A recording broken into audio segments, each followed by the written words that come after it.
Hey guys, welcome back to Sports with Mono and Mono. It's the final day, August 31st of basically the summer, right? It's Yeah, it's over. That's it.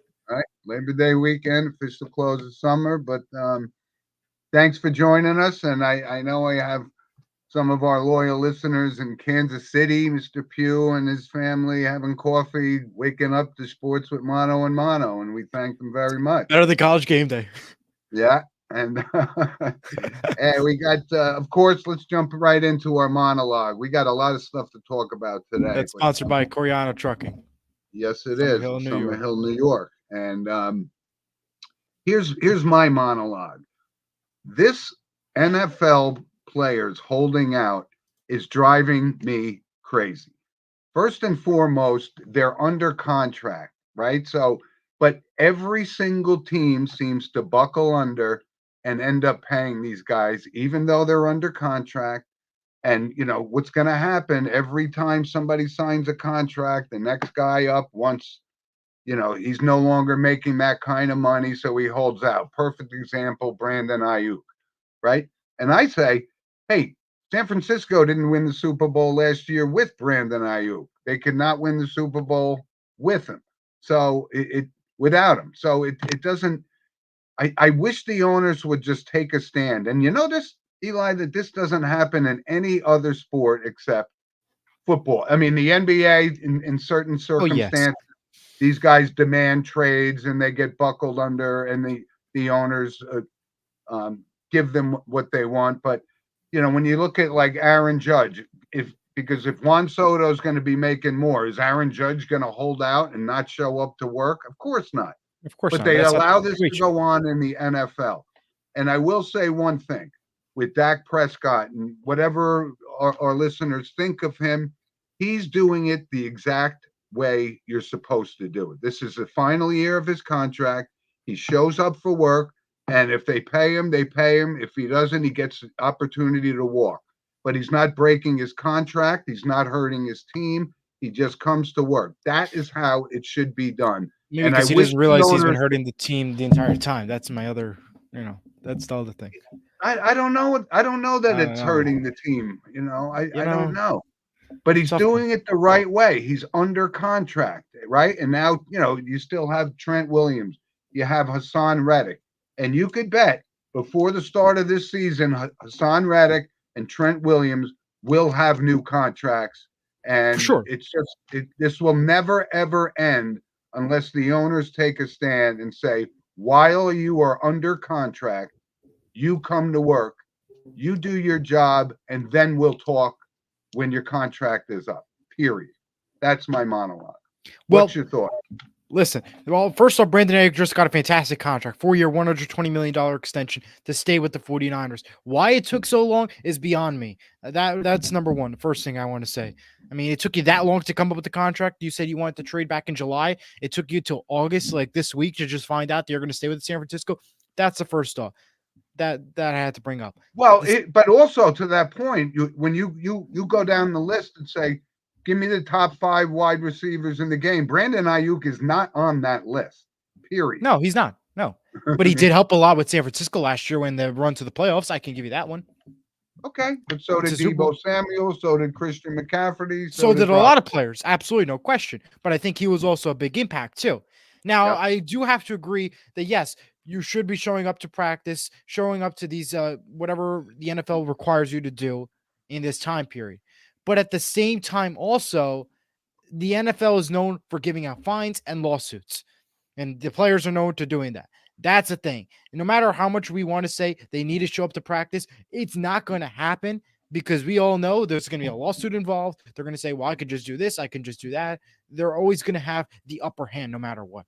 And that's the sad part about it. And It is we can sad. say so much. Listen, I agree 100%. The other leagues don't do it. But to me, the players are going to have the upper hand and they're going to win no matter what. Even if you tell whoever the person may be that you have to show up to practice. That's just how I see it. Well, it's just something that irks me to no end. It just really bothers And me. another example is Hassan Reddick, too. I mean, look at Hassan Reddick.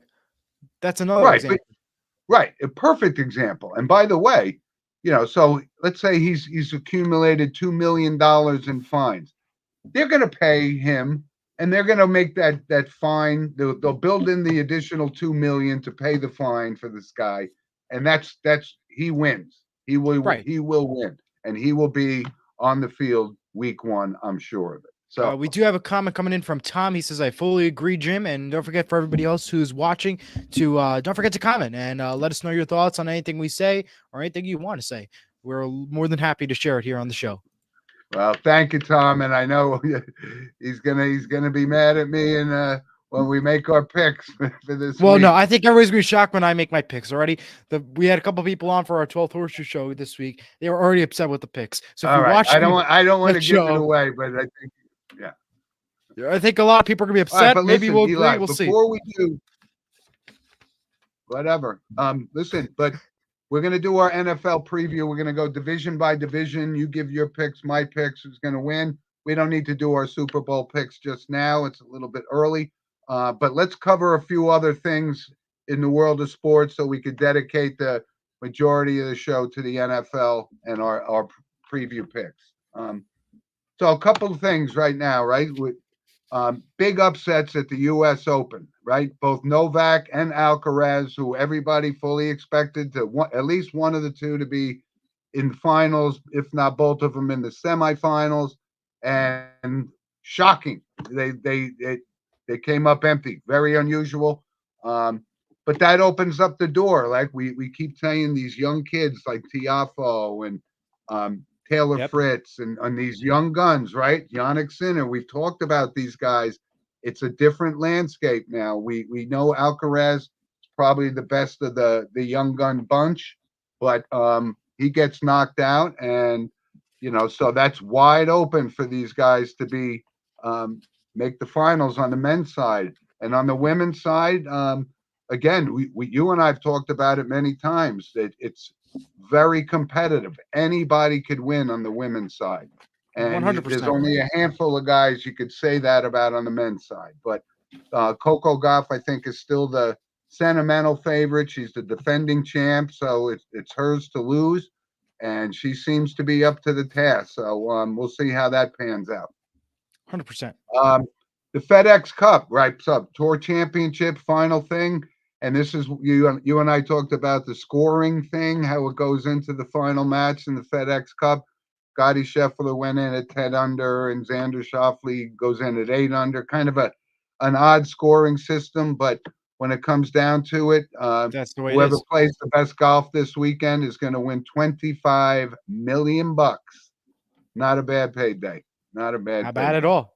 Yeah. So Comment now that's from Jack. He says, how are you guys doing? Happy college game day. Happy college game day. And thanks for watching. Hey, that's Jack, the host of the 12th Horseshoe with my co-host as well. Yes. Thank you, Jack.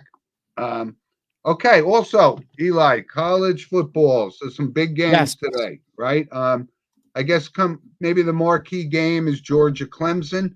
Yes, it is. I believe it is. Mm-hmm. Yeah, that's going to be a great game, but there's other games. So it's tough to bet against Kirby Smart, and especially Clemson hasn't been quote unquote the Clemson team we've grown accustomed to in the past 10 years. But this could be a bounce back year, big year for Dabo Sweeney, and Kirby Smart. I think is the best football coach now that Nick Saban is no longer there in Alabama. So the season's getting underway with some big games. You have Miami's playing Florida again, and Florida's won like I think they won a lot. They won a lot. But I think they've won like 29 or something, some high number of it was a good number. Home openers. Yeah. Doesn't have maybe not the allure that the Miami Florida State games based on past histories, which were classic college football games. But I'm interested to see how Alabama plays though. Now with Nick Saban out there. I mean, well, listen, he's not changing a lot. He's still going to have Jalen Milroe, who's going to be the quarterback, and so I think they got so much talent that we're going to know soon enough, probably within the first 3 or 4 weeks, how bad Alabama may or may not miss Nick Saban. So right, but I'm just curious to see though, like tonight's the first game without Coach Nick Saban coaching this team. So how is this going to factor in And really, this week 1 game tonight is going to Yeah, set the tone for everything. And that's why, yeah, to me, that's another game I want to watch as well, because that's going to set forward a lot about the future of this program and how much Nick Saban really left behind for this team. And another yeah. game I want to look up to, Notre Dame and Texas A&M tonight, 7:30. That's another one I'm looking at. That's a pretty good one. Yeah, I think is that where the college game day, I think, is No, today at West Virginia. West Virginia, Penn State, right? Yeah, Yeah. Jack says, give me yeah, West Virginia to shock the world in week 1. Versus they have Penn State 12 o'clock on Fox today. yeah. That's not going to happen. Penn State's going to win that game Yeah, I going know. away. Yeah, I Um, don't know about that one. I will say I think Penn State do. West yeah. Virginia, they have a good fan base, they have a good crowd, but they didn't win Penn State though. Penn Well, State's Penn you State. know, when you look They have at a program. the Notre Dame game, right? I mean, Texas Yeah. A&M is always a formidable team, and you and I've talked about this again many, many times. We're going to see new rivalries being created, right? Because how often did Notre Dame and Texas A&M play? I don't know if they've ever played, right? Yes. So with all of the divisions consolidating and teams transferring to different conferences and so forth, it's a new generation of rivalries that we're going to see, and some of the Yeah. old ones we're accustomed to, we're not going to see anymore. 2 comments coming in. Jack says Jim was right. It was in College Station. College game day today. And we also have Thank you. Andrew who says, good morning, guys. Home opener in Montville. And that's our next thing that we're going to be talking about, high school football. And Yep, Jim will be getting through under the telling us all about that in just a little bit.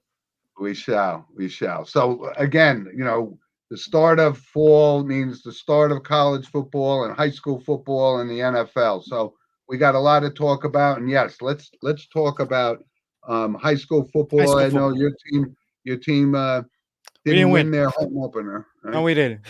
It was I think to me that game, one big note I had was they lost what they were good at. They were good at running the football and they kept playing like a throwing game.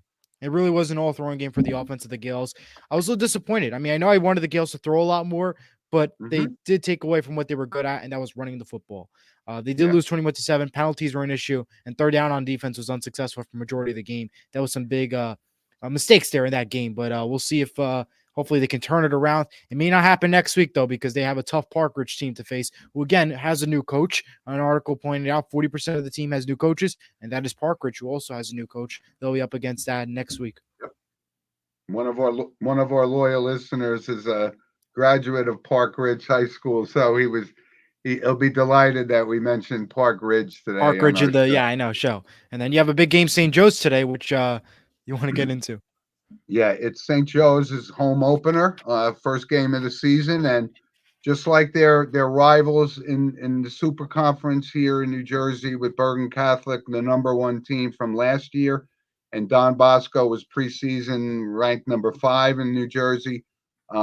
They So St. Joe's is playing St. Francis Academy from Maryland, and St. Francis is ranked in the top 20 as far as Max Preps rankings go. Ranking, So they're a right. national powerhouse. And St. Joe's has played them before. They haven't had much luck against them, but St. Joe's is home for the opener, and you know, this is going to set the stage for the early parts of the season, because the other powerhouse is Bergen Catholic and Right. Don Bosco both Yep. lost. And these are no cupcakes. I keep telling everybody these teams play what's equivalent in high school to an SEC schedule. It's just week after week after week. There's no bye weeks There's nothing. so St. Joe's is playing a powerhouse team today. Bergen Catholic played IMG, and we all know them as Yes. always one of the premier high school teams in the nation. They took a A loss lot of last night. Yeah, and Bergen Catholic lost that game, and Don Bosco You're opened up the victorious. season in Oh, they also Ohio lost too. against. What's that, Eli? Yeah, Bosco lost too. Yeah, they lost to Archbishop Hoban. Again, these are just Powerhouse really, schools, really tough schools, right? And and they're playing a tough schedule. yeah, so we're going to find out, what St. Joe's has and whether they can be competitive, because they got to meet Bergen Catholic and Don Bosco down the line week Yes. after week. So We have a comment from Tom. He says Notre Dame had played Texas A&M 5 times with a 3-2 advantage. Last game was in 2001 when Texas A&M won that game. wow. Okay, Yeah, so thanks for the I stats. was mistaken that I haven't seen it, but yeah, it's been a long, long time. But this should be a great rivalry game, and then as Jack pointed out, that's where College Game Day is today. I saw a Yes, little indeed. preview with Lee Corso, who's not the vibrant Lee Corso we've come to know over the course of time, but Yeah. He's getting a 89 though. little He's old. still doing it though. That's pretty I amazing know though to say. he's 89, right? All right, Eli. So we got that covered, and why don't you MLB. give us a state of the union with Major League Baseball? What do we Well, got? let's just say Shohei Ohtani. We'll start with that right away. Last night became the first player with 43 home runs and stolen bases all in the same season. It's a big night for him last night that took place. Another big moment, though, happened earlier this week. MLB catcher Danny Jansen became the first MLB player to play for both teams in the same game. That's right, same game. It was the Blue Jays Red Sox game that got suspended by rain on June 26th. He was then traded from the Blue Jays to the Red Sox. He cashed in both games. 7-3 was the final. Blue Jays on top. That was a big Yeah, moment there. The Yankees still at top, 79-56 the record. LA Dodgers, 81-54 still up top. Baltimore below, and Philadelphia also below. Still a tight, close race. And as you all know, White Sox have been already eliminated for a couple weeks already. So yeah. yeah. They already have 105 losses, so Yeah, I mean let's that's call this maybe the worst team in Major League Baseball at history. least they were the first team to go over 100 Yeah, this and year. as far as the Yankees and Orioles, it seems like the Orioles have cooled off a little bit, but we expect this, so they'll pick back up. But right now, the Yanks sit atop the East at a game and a half. Yes, it did. They got a game this afternoon against St. Louis, so we're under 30 games. Either way, the Yankees are going to make the playoffs. The Orioles are going to make the playoffs. It's just going to be a matter of who wins that division. And that matters because, when you get caught up in the wild card series, and I think the wild card is 3 out of 5, Right. right? So, anything can happen in a shortened season. If you win the division, you're basically guaranteed a 7-game series. So that increases your chances of moving on. So, and of course, you bring up Ohtani having this incredible year, 43 homers, 43 stolen bases, really just tearing it up. And the Dodgers are, like you said, the only team over 80 wins at this point. But Aaron Judge, of course, we know all about him, and he handles himself with just such class. Like when you see guys putting up numbers like this, they tend to get a little cocky and things like that. But this kid is a humble guy, and he's just doing his job, having a great season, surefire MVP.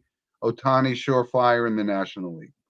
Yeah, absolutely. I mean, there's no question. He's the top notch. I mean, Yeah, can't beat I him. mean, we're seeing great stuff, and really, In it's both the just MLB, I mean, from Soto and Judge on the American and the National League, you have a tough race. I mean, really. I mean, right. these guys are. And like I said, Philadelphia seems to be, coming back to earth after a rocket ship start.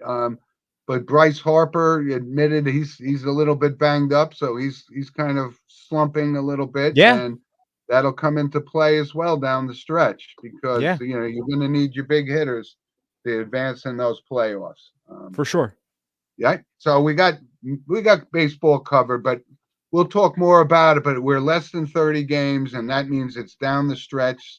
Now it's playoff time. Who's in? Who's out? Who's serious? And who's Yeah, going to fall down that roller coaster ride? yeah. I mean, I don't even foresee any sleepers like we did last year with the That's a Texas fair point. Rangers coming. The Guardians, they're a good team, but I don't see them, As top able notch. to beat the Yankees or the Orioles in a Right. 7-game series. So, That's a good point.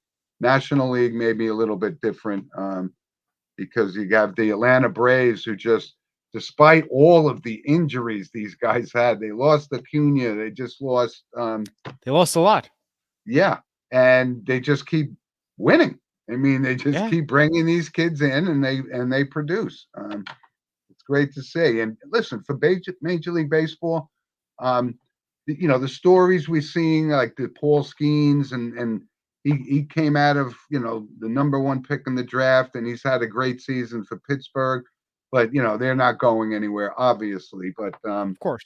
and we're seeing like the new faces like Bobby Witt Jr. and there's a guy Rooker on Oakland that's got 33 home runs, which, so baseball's in good shape. There's gonna be close races down to the wire, I think. For sure. All right, Eli, let's jump right into our NFL preview. Preview show.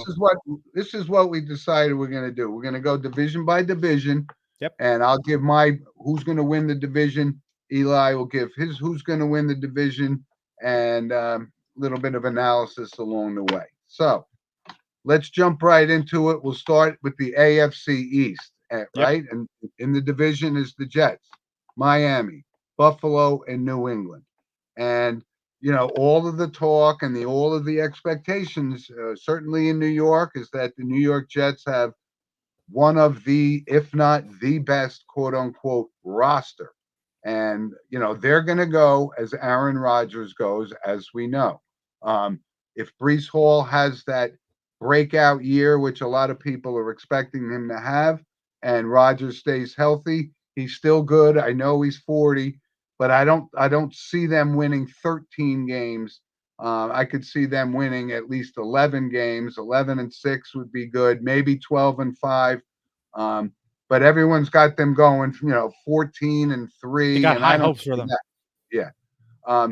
But so, you have Miami, and now Miami is an interesting thing because they just reinvested in Tua, and he's the guy. And but do they have enough around them?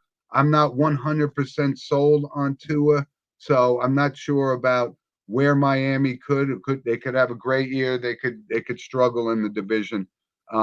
And I know a lot of people are writing Buffalo off because they got some injuries and they traded Diggs and whatnot. But the X factor for me is still Josh Allen. I think he's awesome. He has the potential to be an MVP every single season. And the fourth team obviously is New England, and they made a decision that they're going to start not Drake May, their number one pick, number 3 pick in the draft. They're going to go with Jacoby Brissett, which, when they don't win the first 2 games, they'll finally put him in there. But overall, I'm going to take Miami. I think Miami is much better than I've given them credit for. But this is going to be one of the toughest divisions. This is going to be one of the closest races in the division. But I'm not taking the Jets. I'm taking Miami. What says you, my partner? All right. Well, I already got a lot of hate in the comments already because they already watched the show. But another show I did. Okay. But I'm going to go right ahead to the point. Miami, I like them a lot. And I really do. I think this year they signed to a new contract. Mike McDaniel, the head coach, he just signed a new contract extending him to 2028 season. So I think last year they struggled a lot. And I think Buffalo's gotten weaker. Now they lost Stephon Diggs and a few players. So to me this year, Buffalo's going to be the winner of the division. They're going to go 12-5. I'm going to have Buffalo underneath at 11-6. And that's, again, they lost a couple players. Josh Allen's still good, but I don't think enough to earn first place. This is going to shock everybody here. I had the Patriots going in third place at 6-11 and the Jets at 6-11 at fourth. Why did my... Wow. Yeah. Yeah, there's a shock there. You have I even got it. The Jets are going 6-11. Wow, yes, that's a big bold statement. We're gonna get some mail from our Jets fans on that. A lot of mail there. But yeah, I already got comments. I'll show that in a minute. But I just don't think that this is the year for Rodgers. Listen, we haven't seen him fully play. We can't count last year when he played in Packers in that last final year. It wasn't the result we wanted. And I feel like him at quarterback, Robert Saleh with not the greatest coaching. I don't think this is the year for the Jets. And Maybe I don't see them. I don't see them going as high hope as everybody has them. So I have them going at 6-11. Boldest take of the night. But yeah, 6-11 for the Jets. A comment from Jason Lee, a friend of mine. He said, I agree with Jim on the Jets. My friend has them winning 6 games. Yeah, okay. So at least you and I at this first division agree that Miami's taking the division. Is that Right, correct? but we don't agree on the Jets. Right. Okay. We don't agree on them at all, obviously. All Listen, right, I don't let's trust move. them, but we'll see. I don't. Let's move to the AFC North. We got the Ravens, Bengals, Cleveland, and Pittsburgh. And um, I think this one's pretty clear cut. I mean, it's I think really going so. to come down to two teams. It's really only going to be Cincinnati and Baltimore, right? Cleveland, It's bottom I'm line, not. right? They just seem to be a mess. And Deshaun Watson, you don't know what you're going to get if you get anything out of him at all. And the Steelers, either way, if they go with Fields or they go with Wilson, they're still not a division winning team, even though got to give Mike Tomlin credit, hasn't had a losing season ever in Pittsburgh. But so I'm going to take Cincinnati actually to win the division, even though people think they'll. What's the comment from we got Comment here? says from Tom, I agree with Eli. Aaron will get injured again, 40 years old. Finally, somebody agrees with me. Thank you. Appreciate it. Love the comments, Thomas. Love them. But this is, I think, going to I'm not be a saying about the bounce hurt back. part, though. Just want to point that out. Yeah, but this is going to be a bounce back year, I think, for Cincinnati and Joe Burrow. He's that kind of fiery, competitive guy, and I look for them to win the division here with the Ravens. But the Ravens are a really good football team, and we've seen Lamar Jackson, very talented, MVP, two-time MVP, but he hasn't gotten that. He hasn't gotten that ring, but. Joe Burrow doesn't have a ring either, and he wants one, so that's where I'm going. All right. Well, listen, as you mentioned, the Ravens and the Bengals are the two teams to watch out for in this AFC North division. Who's going to come out on top? Listen, Joe Burrow just came off of injury. They're going to be hungry. They're going to be fighting. But to me, I still see Baltimore on top, and I have them going 12-5 at number 1, and Cincinnati at 11-6 at number 2 in that division. I think it's going to be a close race, but Baltimore just comes up on top. Now to Pittsburgh, which we know they have named Russell Wilson their Week 1 starter. I have him in last place at 7-10. I'm on the train where Justin Fields is going to have to take over for Russell Wilson and save this team from going to failure. And that's and a big ask. I have Cleveland at 9-8. They had a good year last year. I don't know if it's going to be as great this year, but I think it's enough to earn 9-8, but they are going to miss the playoffs. Yeah. Okay. Fair enough. So you got Baltimore. I got and you have Cincinnati. Yep. Okay. Let's move to the AFC West. South. We got Denver. Oh, yeah. West. Yeah. Do it. Right. Denver, Chargers, Raiders, Chiefs. Now it seems easy pickings, right? Patrick Mahomes, best player in the game. That's the easiest one, I think. I do have them winning the division. It's pretty clear cut to me. I mean, the Chargers just, is Harbaugh going to get them over the hump of being a really, really good team that doesn't go anywhere? I don't believe it. Denver should be a little bit of a bounce back year, but again, Sean Payton's putting his chips on Bo Nix, who I like and we talked about him last year on the show at Oregon. I'm a big fan of his, but I think Kansas City and Mahomes still the class. And I realized Patrick Mahomes, 3 Super Bowls, he's not even 30 years old yet. I mean, he's still in his 20s. He's going for 3P. He is. He's gonna win it. So I think we both agree, right? Kansas City. Patrick Mahomes is in number, and Kansas City Chiefs are number 1. Right. We can all agree on that one. Okay. But what's the record though? What do you got record for them? I think the Chiefs, they'll be 12-5. That's what I got. 12-5. Yeah. 12-5. They tend to get off to a slow start, but then they pick it up. So who do you have for the bottom now? To finish it up for the bottom. Let's see. Right. AFC South. We got the West. Who do you have for the West? Raiders, Broncos, Chargers. Who do you have in that order? Just because we already know Chiefs are going to be number 1. I don't see the Raiders. Obviously, Chargers will finish second, Denver third, and the Raiders finish at the bottom. Maybe 7 wins. I have the other way around. I have Raiders in third, 8-9. I like Minshew this year as the starter. Chargers in last at 7-10, and Denver right in the middle at 8-9 in third. Okay.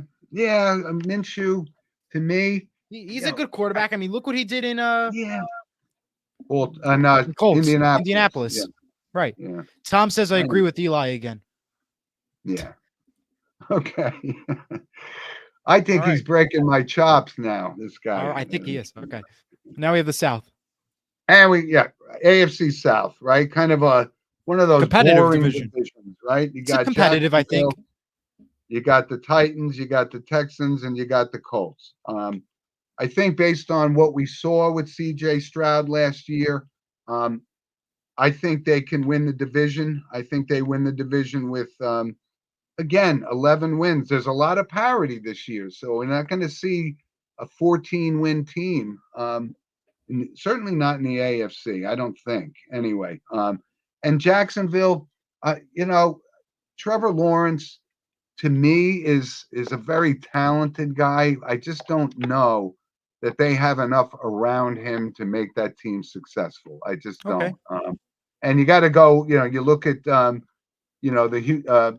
Houston, no, Tennessee Titans. Tennessee. Yep. Is Will Levis going to be the quarterback of the future? I don't I don't see. see it. No. I No. think he's going to be a very good quarterback, but that But in not that enough division, to save the not day. enough. That's right. And the Colts, Colts are going to go as far as Anthony Richardson can take him. And he's already shown that he's got a history of getting hurt. I don't know what their backup plan is if that happens, but they're all in on him. But I think they still finish at the bottom of the division. I'm taking the Houston Texans in Fair that point. division. Two comments came in. Jack said disagree with the Raiders. Their defense is very good. They've got a lot of weapons too. Antonio Pierce is the man. Then the next comment is from Joshua. He says, "You guys gonna see WWE tonight?" I got my college football plans to watch. That's but Unfortunately, Joshua, oh, we don't really cover WWE on Trevor the is the show. best player from football. Hot take. Trevor Lawrence, no, I don't And the think so. Colts have Joe Flacco as their backup. Definitely an upgrade over Gardner. I don't know about that one. No, I mean Joe Flacco hanging on Gardner any again. day over in Flacco. That's my Yeah. hot take for that one. Yeah. All right. But all right, so now my picks. Houston Texans at number 1, 11-6. I think that Houston was dominant last year. CJ Stroud proved he is one of the best rookies out there entering his second year. He's going to be hot again. 11-6 Houston. Jacksonville have finishing second place at 9-8. I think Jacksonville's going to be a little bit better this year, and then the Colts follow down at 9-8 and third. I like Anthony Richardson, but I just don't know how much I can trust them entering this upcoming season. I do have them missing the playoffs. In Tennessee, it lasted 7-10. Yeah. And another comment from Eric. Good morning to all. Jim, please say hello to all the guys at the game today.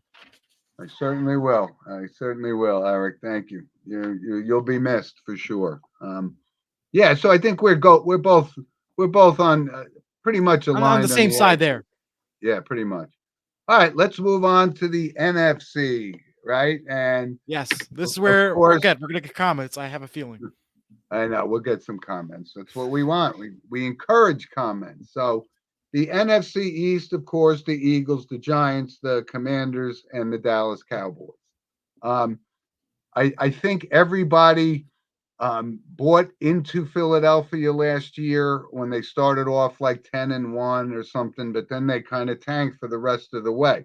Correct. So is Jalen Hurts truly that franchise quarterback? Well, they're certainly paying him like he is, but I'm going to actually, this may surprise somebody because I'm going to take the Cowboys to win that division. I think Dak Prescott, and like we talked a little bit earlier about him.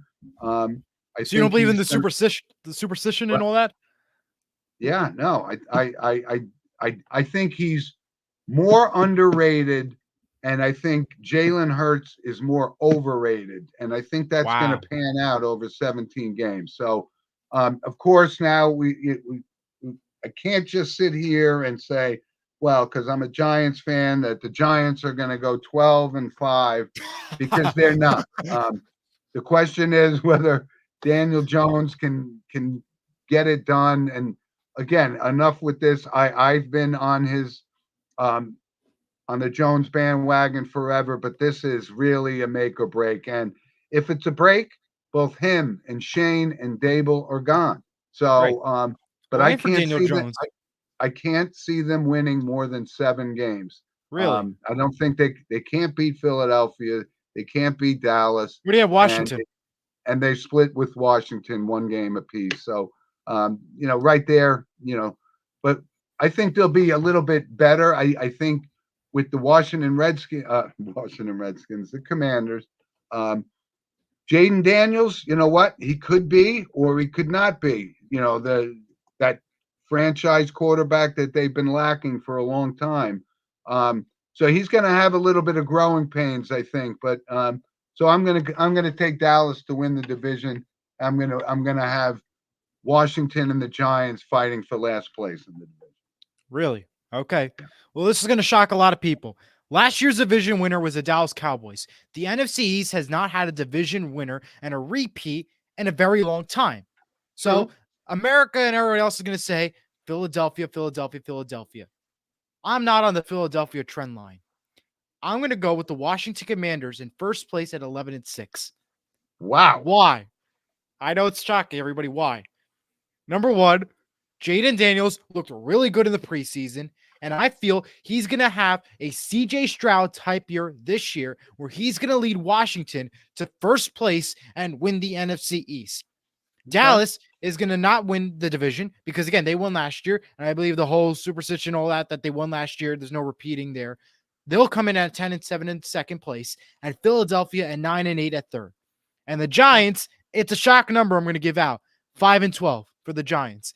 I don't think Daniel Jones can do it, and I don't think that the Giants are capable of doing it. And I feel like Locke is going to take over for this team anytime soon. He's going to try to bring them back a little bit and bring them back to life. And that's in no time. But I have the Commanders winning the division. It's a hottest take there. I'm going to get comments for it. But yeah. Yeah, but Commanders it's not so much a reach depending on how Jaden Daniels performs. plays out. And he could be the CJ Stroud of this year.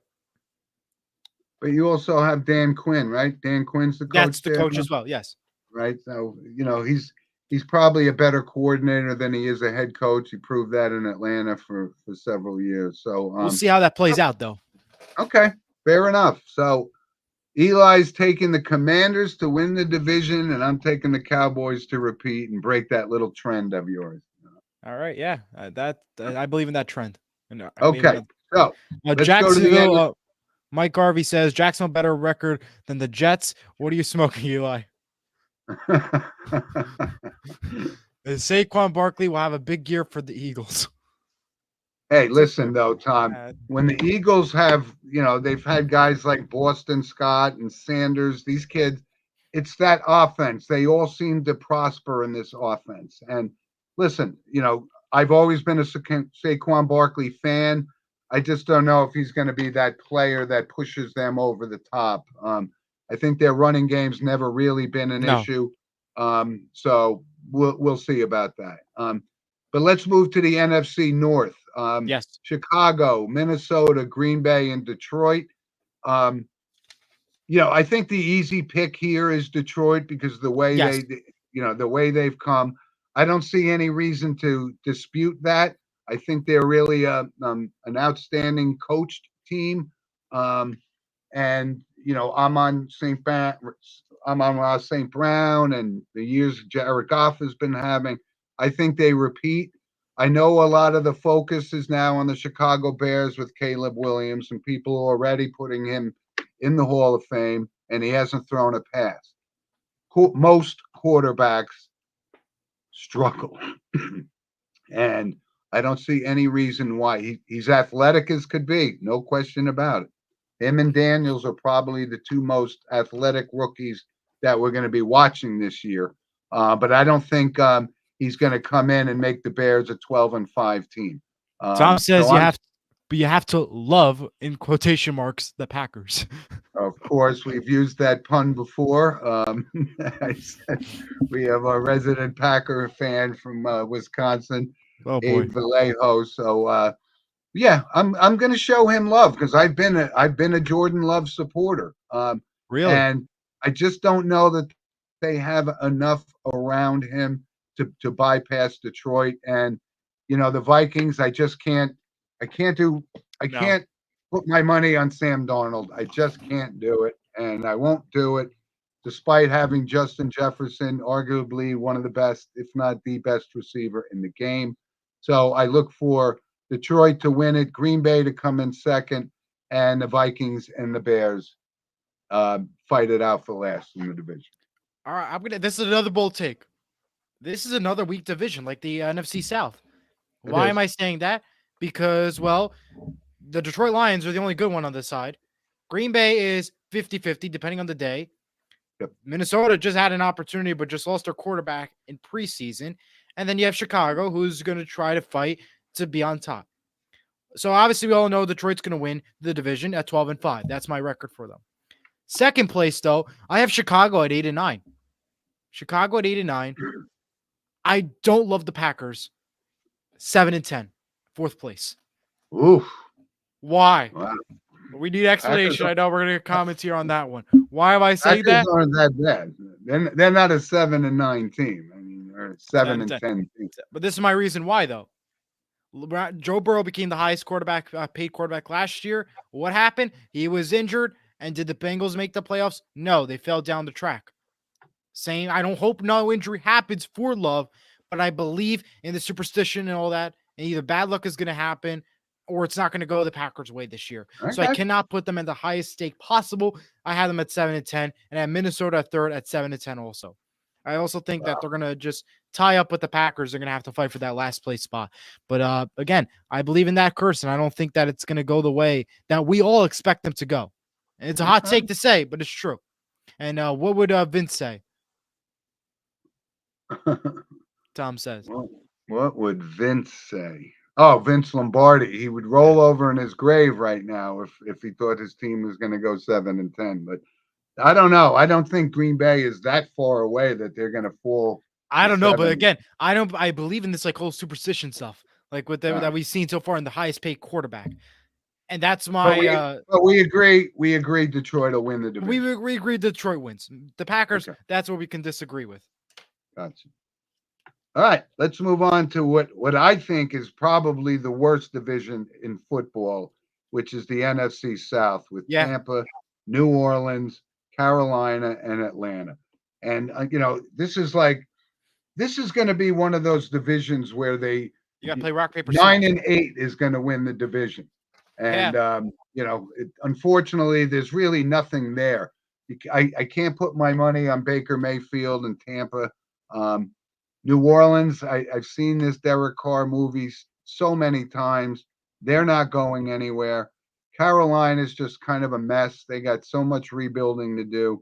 And Atlanta, at least you have Kirk Cousins. You got Bijan Robinson. So the running game, you have a solid passing game.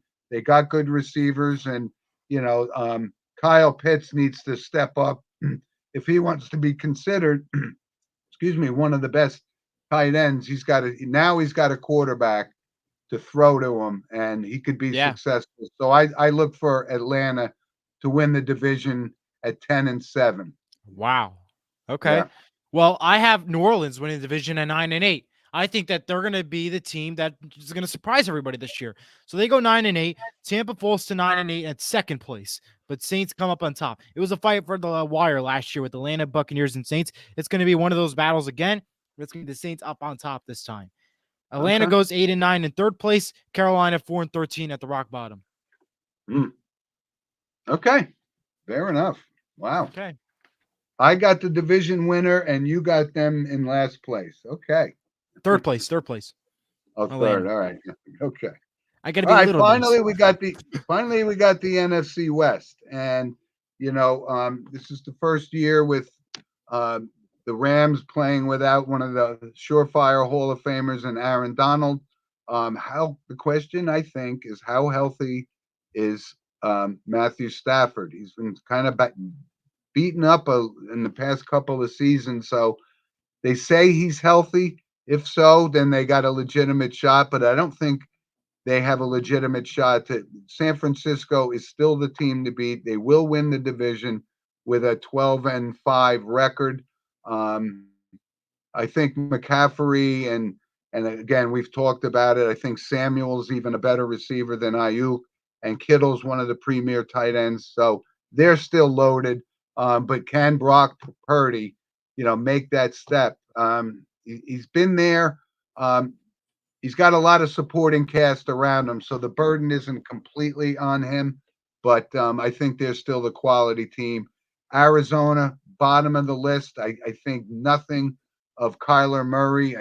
Yes, he's exciting, but he doesn't win. I think he brings a negative attitude to the team when they start to lose.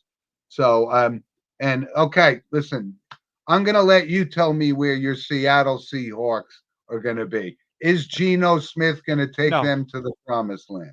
No, but we do have a comment from the Sports Talk with John Randall. I think the Rams will be good this year. That's a good point. Yeah, well, no, I don't dispute that. I think the Rams are, they still got a great coach and so forth, but they'll be just that notch behind San Francisco. They will have a good year and they can make the playoffs. Well, But I'll give you your take because I don't think much of Seattle at all. I think they finished last in the division. What is your Seattle Seahawks fan here? We already know that San Francisco won the division. They're going 13-4. We can already move that along. Rams, I have them in second place, 11-6. Where do I put Seattle?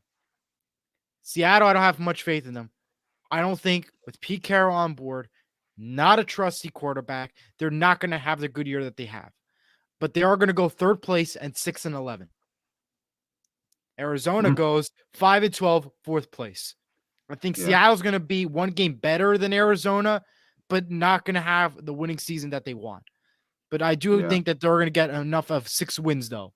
I don't know where you have them, but 6 wins is what I got for Seattle at third place.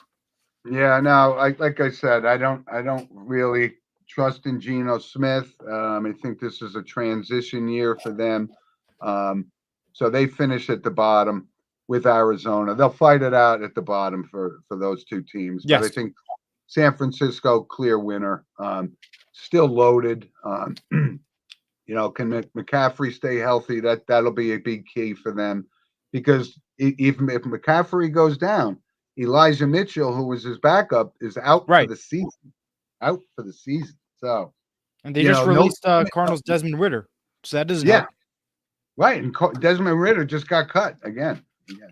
Which I was shocked about that one, but yeah. So, okay, Eli, I think we kind of dove right into it. And now we got to make picks for this upcoming games. We have Thursday Ravens Chiefs on 8:20 p.m. NBC opener, and then Packers Eagles in Brazil on Peacock at 8:15 on Friday. We got to make those picks. Okay, so I'll give you my picks here, and I know I'm gonna catch holy hell from Kansas City because this is not me betting against Patrick Mahomes, which I would never do in a big game.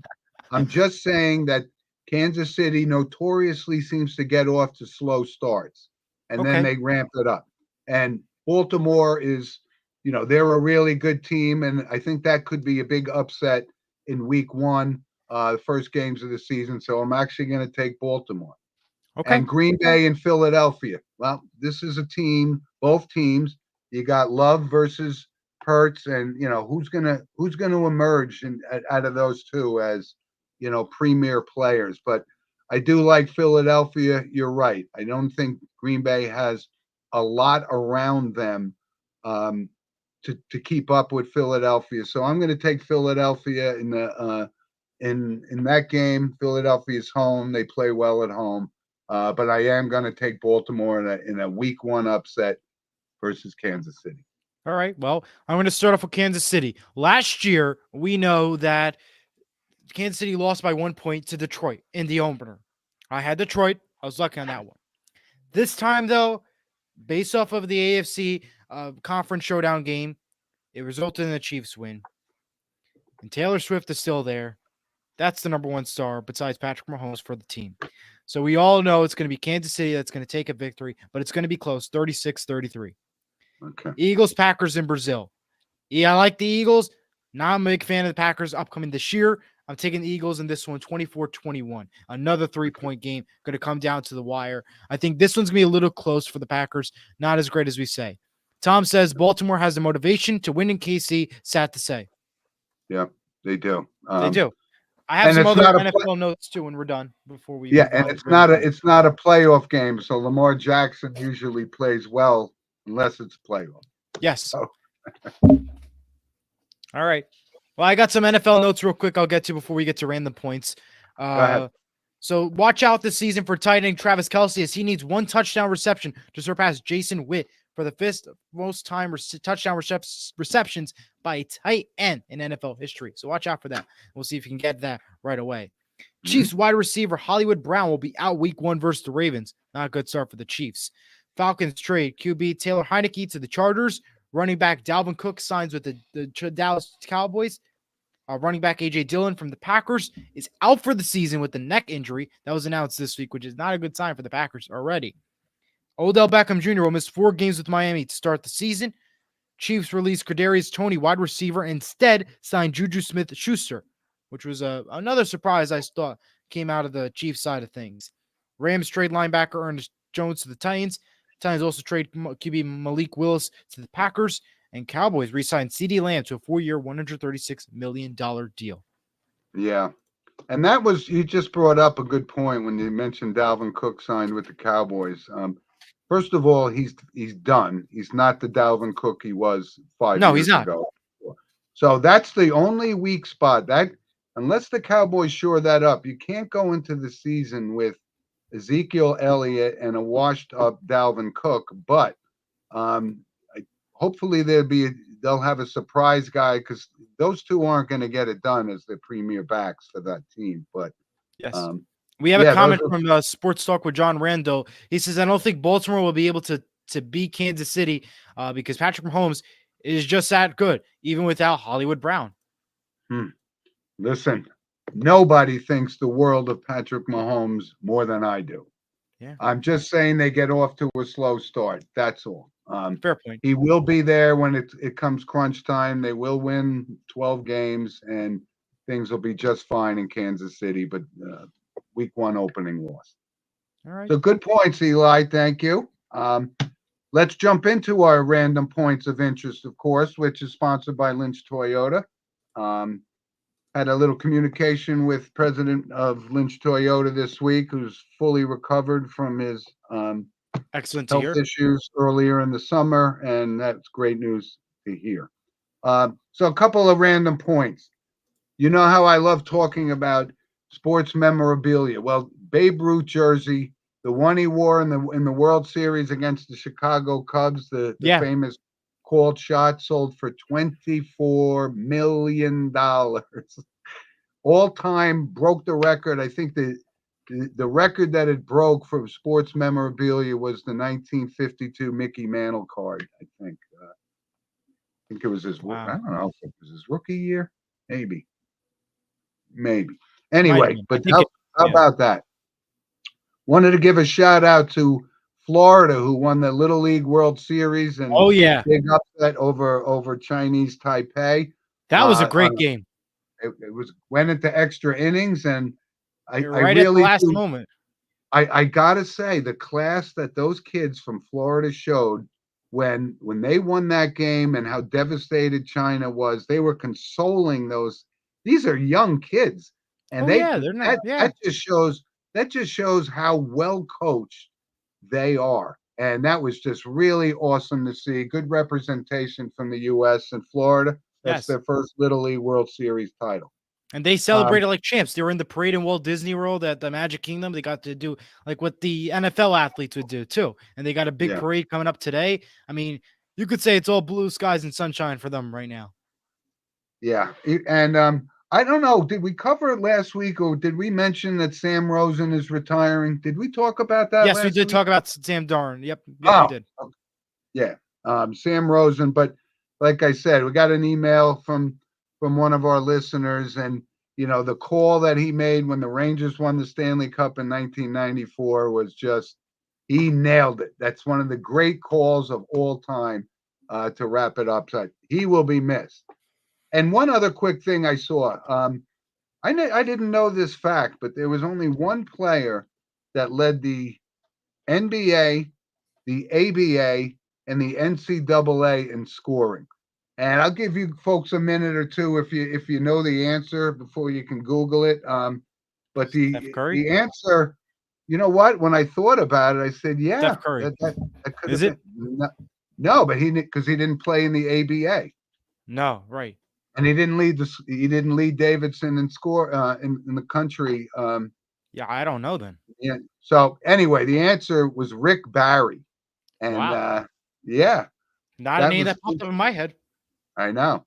And Rick Barry, of course, not only was he a proficient scorer, obviously to lead 3 different leagues in scoring, he shot free throws underhand Wow. in the NBA. He did. That's something Anyway, new we learned today. you have a random point or two you'd like to put up here, Eli? Not just 2. I got a lot. All right. We'll start off with the WNBA, where we got some teams already clinching the playoffs already. New York, Connecticut, Minnesota, Las Vegas, Seattle, all clinched. 3 spots left. Who will take it? It's coming down to the wire. Some other good news, though, in the WNBA. A special moment happened last week as Maya Moore saw her jersey number retired and into the Raptors in Minnesota. Forward for the Lynx, she won 4 WNBA championships. No one will never again wear number 23 on the Minnesota Lynx. So congratulations to her. And no games televised on national TV today. Connecticut, Washington today on 3. A couple games tomorrow, 2 of them on NBA TV. Back to more random points. This is a non-sports one, but I'm going to kick it off with it. NASA has decided to keep the astronauts stuck on the ISS, International Space Station, until February of 2026 because they cannot trust Boeing's capsule to make a safe return home. An 8-day mission now turned into a long trip, and they'll now have to wait for a SpaceX rocket to come pick them up. Yeah, I saw that. They were supposed to be there for what, 2 weeks or something? 8 days. 8 days. Yeah. I'll be there for February. It's all right. We'll be home soon. Okay. But you know, safety is the number one priority. They saw what happened with Challenger in Columbia a few years ago in the space shuttle program. I don't think they wanted to take a chance knowing the issues they saw again with Boeing. Smart decision by NASA. Yep. All right. The NCAA slowly rolls out their men's Final Four sites. And we know that next year will be San Antonio, followed by Indianapolis. But they announced the 2031 site, which will be in Atlanta. So 2031 has Atlanta for the Final Four. Cool. Andrew Francis has been named an assistant coach on Seton Hall men's basketball team. He is a D1 coaching veteran that is now part of the program. Okay. The NHL announced that TNT will be home this year to the Stanley Cup Final and Winter Classic and will open up the season with a Rangers-Penguins battle along with the Avalanche Golden Knights, while ESPN Disney will open up with a triple header on October 8th on opening night. A Frozen Frenzy, which is, of course, the red zone style wraparound with all 32 teams playing, will be on October 22nd. And February 13th to 20th, NHL Four Nations Face-Off will be on ABC, ESPN, TNT, every major ABC NHL network covering the games right now. Pretty cool to see. We talked a little bit about that previously, and they'll also get the Stadium Series coming up. Steph Curry has signed a 1-year, $62.6 million extension to stay with Golden State through 2026-2027. Let's stay with that for a second. Number one, that much money for 1 year? I mean, come on. I expect a little bit more than a year. I mean, that was 1 year, $62 million. That's how much Golden State wants to keep him. And they're not going to win. They're not going to win the championship. But it doesn't matter. They have the Steph Curry. That's all that matters. I know. All right. The world of streaming continues on. MSG Networks and the Yes Network combined to create an app for a charge of $41.99 to feature the Yankees, Rangers, Islanders, Devils, Sabres, and Knicks all in one platform. MSG originally had MSG Plus, the app, but now they've decided to go with a new app, the world of streaming, into a brand new app. It's going to be called, I believe, something with the G. I didn't write down the name. I've got to Google it in a second. SNY, Homes to the Mets, are not part of this deal. No launch date has been announced yet. And ESPN announces Mike McQuarrie is the new EVP of sports production. He has been with ESPN for 37 years. Okay. And that's it. That's my random points. I'm just going to get the name real quick of that. For the Yes Network. I had it written down, but all right. So we got a couple of quick Gotham Sports app. Gotham Sports app. That's the name. Gotham Sports app. Okay. And now time for the entertainment segment sponsored by Vital Selection. Scan the QR code to learn more. Yep. And I actually have a sample here. Yes. That great product.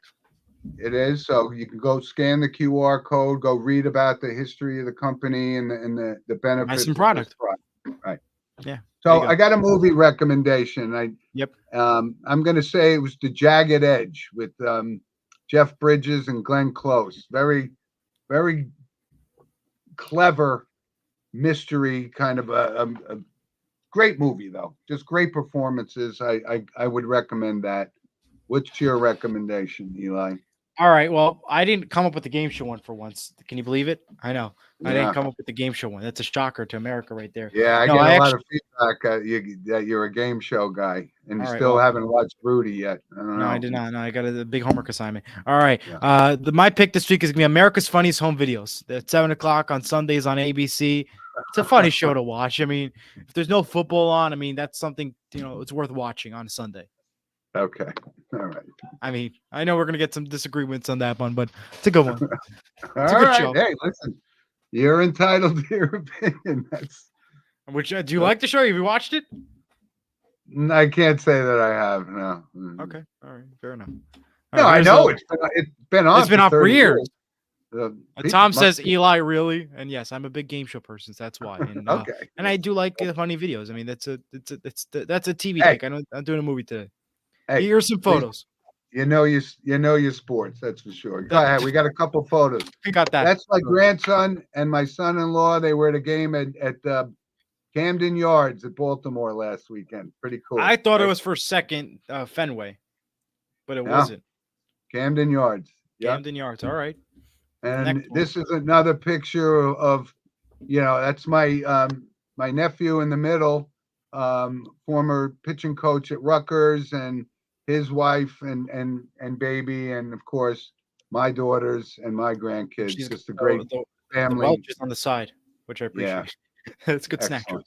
Good And and I just needed to say, because tomorrow is September 1st, that is my daughter Nicole's birthday. So happy birthday to her tomorrow. All right, Eli, we're gonna wrap up with some notable passings, and it was pretty heavy.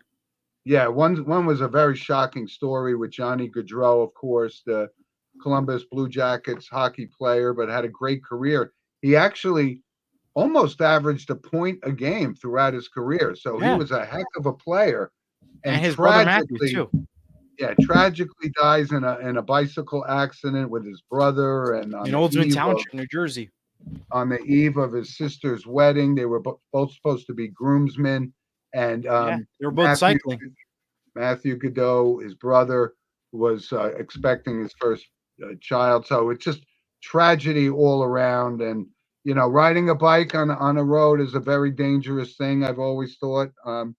But when stuff like that happens, that's a big loss, because not only was he an excellent hockey player, he was also a real class act and considered one of the classy guys in the NHL. So that was a big loss. For sure. Got a couple other ones. Caden Tellier, 16-year-old Alabama high school football player, died from a hit on the field. And when you hear about this, that one's tough. For people that are against football, it's for reasons like that. It does happen. So that's tragic. 16 years old. I just certainly wanted to mention him. Joe D'Alessandris. D'Alessandris actually was a long time NFL head coach. Most recently, I think he was still the Baltimore Ravens offensive coach. He passed away unexpectedly at the age of 70. And Nick Maletti. Now, Nick Maletti was 93, but he was also the guy responsible for bringing sports to Cleveland. He brought the Cavaliers to Cleveland. Remember in the old days, it was the Cleveland Barons hockey team. Yes. He brought them there, and he, of course, brought the Indians there as well. So he was a big player in the world of sports, and he was 93. So wanted to pass that on as well. There was another one too. I had a WWE wrestler, Sid Udi, has passed away. He was born in 1960. He died this past week. Wow. Anyway, like I said, we don't try to close the show on a down note. It's a memory. It's a way to honor. Yeah, it is a way to honor. And so wow, we covered a lot of ground today. We had a great show, great day. And we have a program alert. Next week's show will be live at 9 a.m. instead of 10 a.m. That's because I have a senior football game to get to that day. So go Yep, Gales for next week, and we'll be Eli there live at 9. Eli moonlights as a broadcaster, so that's Yeah. cool. Okay. So yeah. So well, thanks everybody, and of course, send us an email at sportswithmonoandmono@gmail.com. And thanks Tom and everybody else. Who else who commented? Really appreciate it. Who all commented on the show today, and we had a And great don't forget, week if you're last watching week. right here on Sports Mono YouTube channel, as soon as the show ends, you can comment down below too. We'll read your comment throughout the week. We'll respond back to you. Don't forget to email the show at sportswithmono@gmail.com and to follow us on all social media platforms. Information down below. But we know without our loyal listeners, our show wouldn't exist. So, but thank you. We take you not for granted in one bit. So thank you again, everybody. Thank you so much for all watching. Everybody have a great long weekend, safe Absolutely. holiday weekend, and well, like I said, football, NFL starts this week, and then we'll be college back football. Here. Yep, we'll be back here 9:00 next week. Next Saturday at 9 a.m. Yep. Eli, all right. have a great week. You Thanks too. everybody for joining us. We'll see you soon. Bye, everyone.